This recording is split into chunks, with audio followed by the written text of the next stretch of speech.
The net gain of ATP from each glucose molecule is calculated based on following assumptions. आता कसे ATP कुठं कुठं बनले आपण त्याची टोटल करूया. ग्लायकोलिसिस मध्ये किती बनले? 2 ATP. 4 तयार झाले, 2 वापरले म्हणजे नेट गेन किती? 2 ATP. त्याच्यानंतर TCA सायकल मध्ये डायरेक्ट बनलेले किती? 2 GTP 2 ATP. तर अशा प्रकारे सबस्ट्रेट लेवल फॉस्फोरिलेशन 4 ATP बनतात. आणि मग राहिलेले ATP जे आहेत त्याच्यामध्ये 10 NADH plus H plus 2FADH2 NADH पासून 3 एका NADH पासून 3 ATP 10 NADH एका ग्लुकोजचं ब्रेकडाऊन झाल्यावर मिळतात. म्हणजे टोटल ATP किती झाले? 30 ATP. 2 FADH2 आहेत त्यापासून मिळणारे 4 ATP. So 34 ATP. आणि एका NADH2 चं 3 ATP मध्ये कन्व्हर्जन, एका NADH2 चं ऑक्सिडेशन होऊन 3 ATP प्लस 1 वॉटर आहे ना. एकूण NADH किती आहेत? 10 आहेत. म्हणजे 30 ATP. NADH कडनं काय मिळालं? NADH plus H plus it give rise to 30 ATP plus 10 H2O.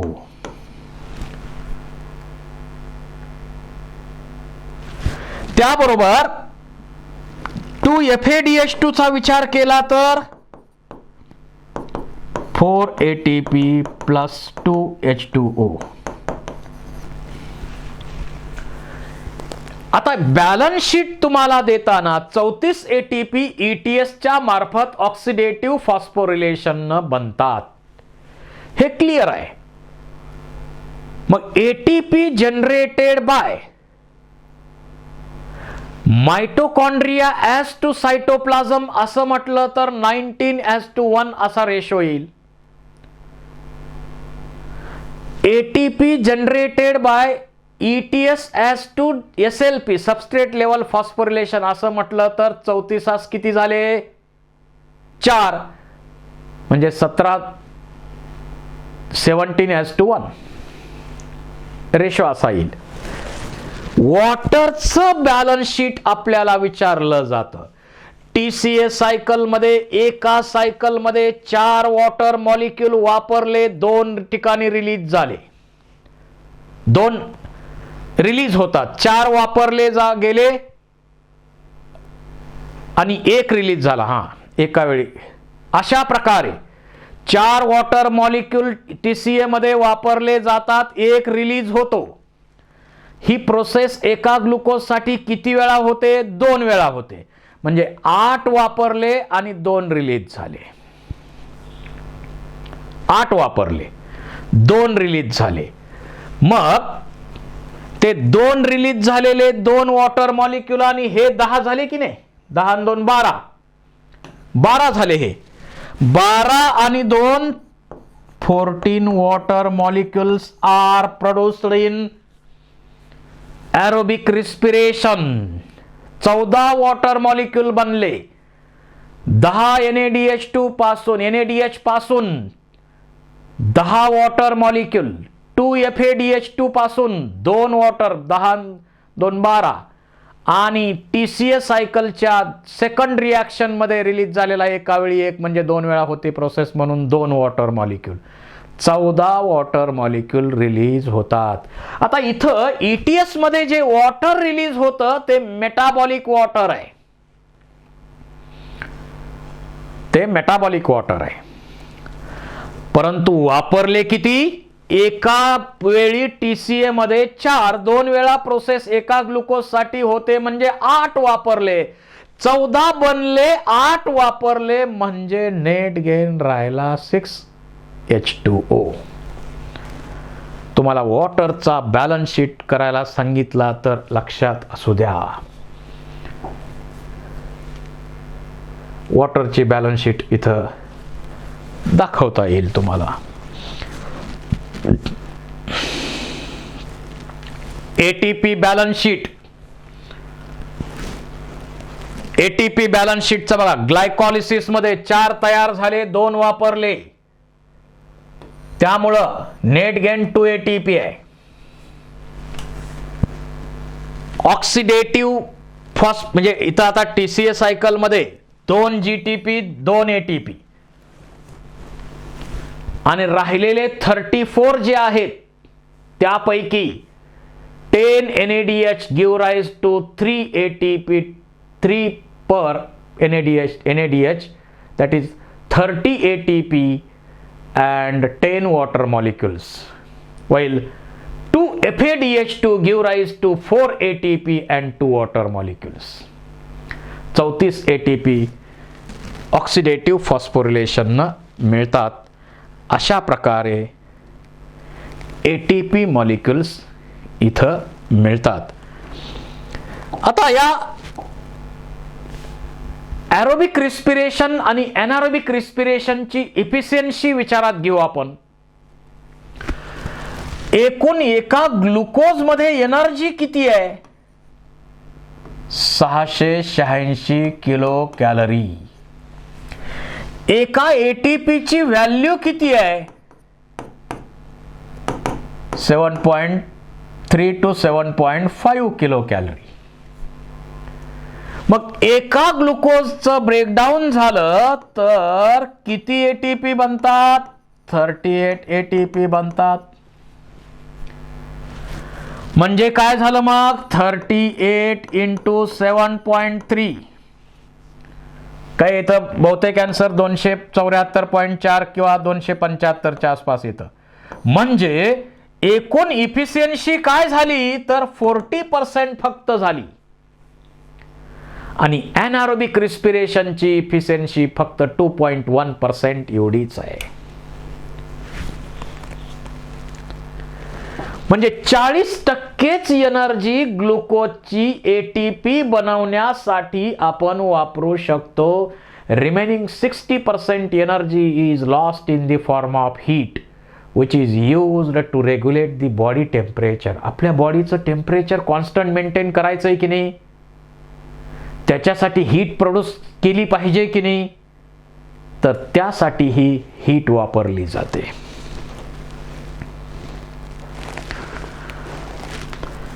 आता इथं फर्मेंटेशन पार्शियल ब्रेकडाऊन होतं, कंप्लीट ब्रेकडाऊन होतं. 2 एटीपी मिळतात, 38 एटीपी मिळतात. NADHचं ऑक्सिडेशन स्लोली होतं, इथं विगरसली होतं ॲरोबिक रिस्पिरेशनमध्ये आणि एटीपी बनतात.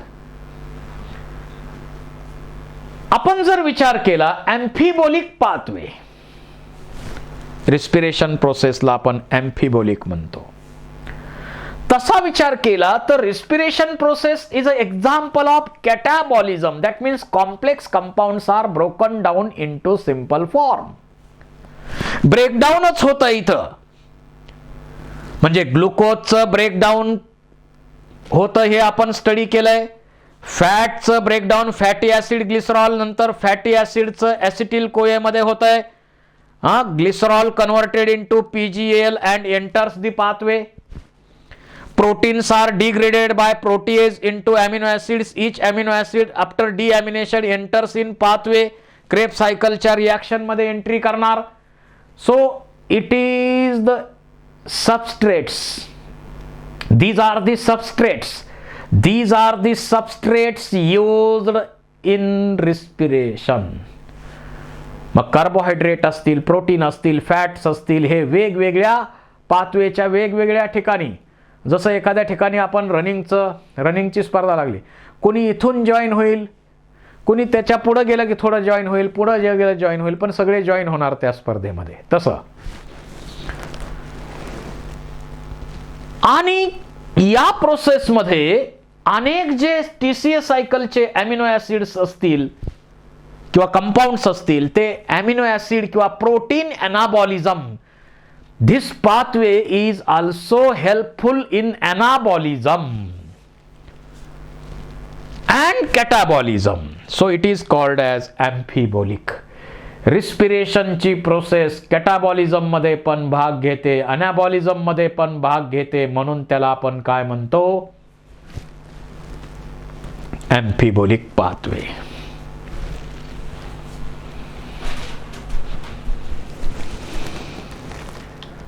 Exchange of gases.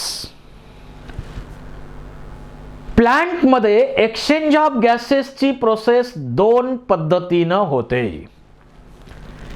एक, फोटोसिंथेसिसच्या प्रोसेसमध्ये प्लांट CO2 फिक्स करतात आणि O2 रिलीज करतात. आणि रिस्पिरेशनच्या प्रोसेसमध्ये, एरोबिक रिस्पिरेशनच्या प्रोसेसमध्ये O2 यूज करतात आणि CO2 रिलीज करतात. In plants, the process of breathing is absent, and exchange of gases in animals called as breathing. आपण पाहतो प्लांट मध्ये ब्रीदिंगची प्रोसेस नाही आहे. आपण जसा श्वास घेतो, श्वास सोडतो, श्वास घेतो, श्वास सोडतो, प्लांट असं करत नाहीत. पण ॲनिमल मध्ये मात्र ब्रीदिंगची प्रोसेस आहे. आणि ॲनिमल मध्ये ब्रीदिंगच्या वेळी काय होतं? आपण ऑक्सिजन घेतो फूडचं ऑक्सिडेशन करण्यासाठी, ETS माहिती आहे आता, आणि CO2 बाहेर टाकतो. त्यामुळं प्लांट काय करतात? CO2 घेतात, O2 देतात. ॲनिमल्स काय करतात? O2 घेतात, CO2 देतात. त्यामुळं निसर्गामध्ये O2 CO2 चा बॅलन्स केला जातो. Next article is respiratory question, RQ. Respiratory question किंवा RQ value. amount of CO2 released in this respiration process divided by O2 consumed by organism per unit time, that is RQ. So volume of CO2 released or produced divided by volume of O2 consumed per unit time, that is RQ. जर आपण aerobic रिस्पिरेशनचा RQ विचारात घेतला तर equation माहित पाहिजे RQ साठी. बघा इथं C6H12O6 plus 6O2 it give rise to 6CO2 6H2O. आता इथं CO2 किती रिलीज झालेत? 6. O2 किती रिलीज वापरलेत? 6. म्हणजे काय झालं? एरोबिक रिस्पिरेशनचा RQ 6CO2 release divided by 6O2 used, so 6 by 6, that is 1. So RQ of aerobic respiration is 1. हे आपल्याला यातून क्लिअरली सांगता येईल. त्याच्यानंतर बाकीचे इक्वेशन आपल्याला माहित असतील तर RQ आपण सांगू शकतो. पण जनरली तुम्ही लक्षात ठेवायचंय, आपल्याला एरोबिक रिस्पिरेशनचा 1 माहितच आहे. फॅटी ऍसिडचा 0.7 एवढा RQ आहे. प्रोटीनचा 0.9 एवढा RQ आहे. anaerobic रिस्पिरेशनचा बघा, if any degree of anaerobic respiration RQ value significantly above value of 1 are obtained. इथं पहा इक्वेशन सगळे दिलेले आहेत मी. एरोबिक रिस्पिरेशनचा RQ 6CO2 divided by 6O2, that is 1. anaerobic रिस्पिरेशनचा इन्फिनिटी आहे, कारण इथं C6H12O6 it give rise to 2 molecules of C2H5OH plus 2CO2, that is the 2 by 0 infinity anaerobicचा. सक्युलंट प्लांट असतील तर त्यांचा RQ बघा, कार्बन सक्युलंट प्लांट मध्ये carbon fixation during night and closing stomata during day, त्यामुळे आरक्यू 0 आहे. त्याबरोबर बघा इथं oxidation of carbohydrate to organic acid, इथं आरक्यू काय येतो 0/3 आले इक्वेशन.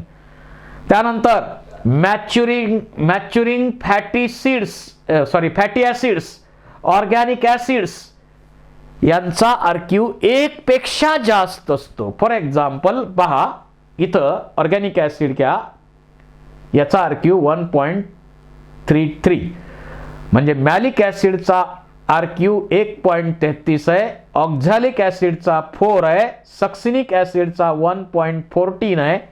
म्हणजे ऑर्गॅनिक ऍसिडचा आरक्यू 1 पेक्षा जास्त आहे.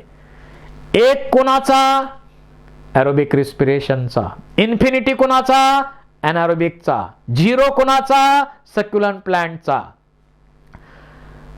फॅटचा 0.7, प्रोटीनचा 0.9 आणि ऑर्गॅनिक ऍसिडचा 1 पेक्षा जास्त आरक्यू.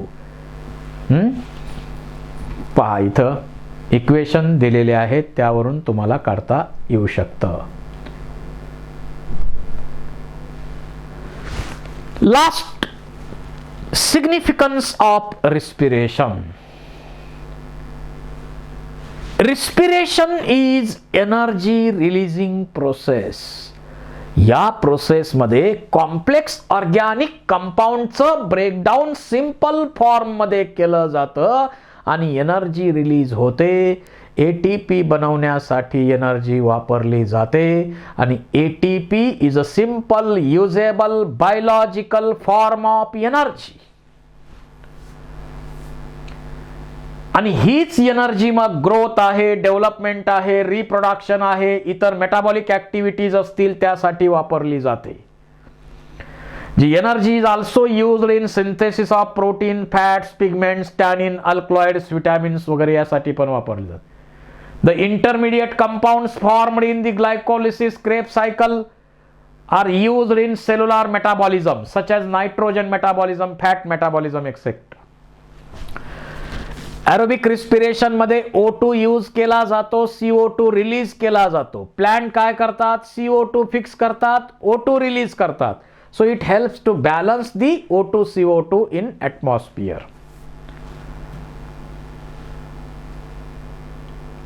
त्यानंतर फर्मेंटेशनच्या प्रोसेसमध्ये आपल्याला अनेक महत्वाचे प्रोडक्ट मिळतात. आपल्याला दही मिळतं, ताक मिळतं, लस्सी मिळते, श्रीखंड, आम्रखंड असे अनेक प्रकारचे प्रोडक्ट जे मिळतात. आपण तूप पण त्यापासून मिळवतो. ते प्रोडक्ट इथं फर्मेंटेशनचे आपल्याला मिळू शकतात. आता फोटोसिंथेसिस आणि रिस्पिरेशनच्या प्रोसेसमध्ये डिफरन्स काय?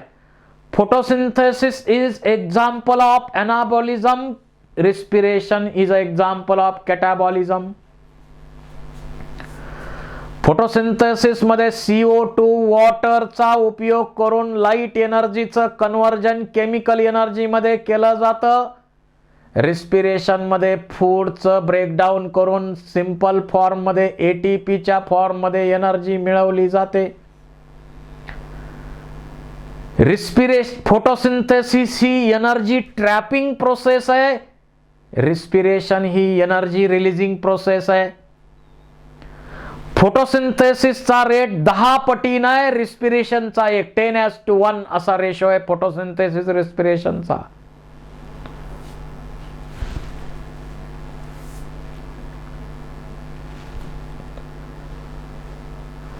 आरक्यूच्या व्हॅल्यूचं पुन्हा आणखी एक काही फोटोग्राफ्स आहेत पहा.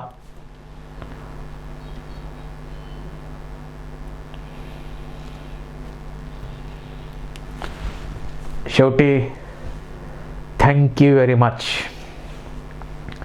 हा चॅप्टर जरा कॉम्प्लिकेटेड आहे, तुम्हाला रिपीटेड व्हिडिओज पाहावे लागतील.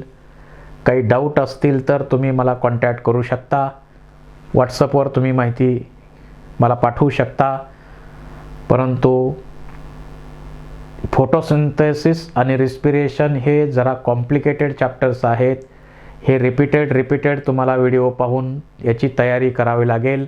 पण एकदा का या चॅप्टरची तयारी झाली की मार्क यांचे तुम्हाला 100% असणारच, मिळणारच. हे धोका न देणारे चॅप्टर आहेत. त्यामुळं चांगली तयारी करा, मन लावून तयारी करा. तुम्हीच आहात तुमच्या यशाचे शिल्पकार, हे लक्षात ठेवा. आणि आपल्या चॅनलची, व्हिडिओची माहिती गोरगरीब विद्यार्थ्यांना देत चला. अनेक गोरगरीब विद्यार्थ्यांना शिक्षणाच्या सुविधा नाहीत. चांगलं शिक्षण त्यांना मिळावं यासाठी मी केलेला हा प्रयत्न आहे. आपण ही माहिती सर्वांपर्यंत पोचवा. Thank you very much.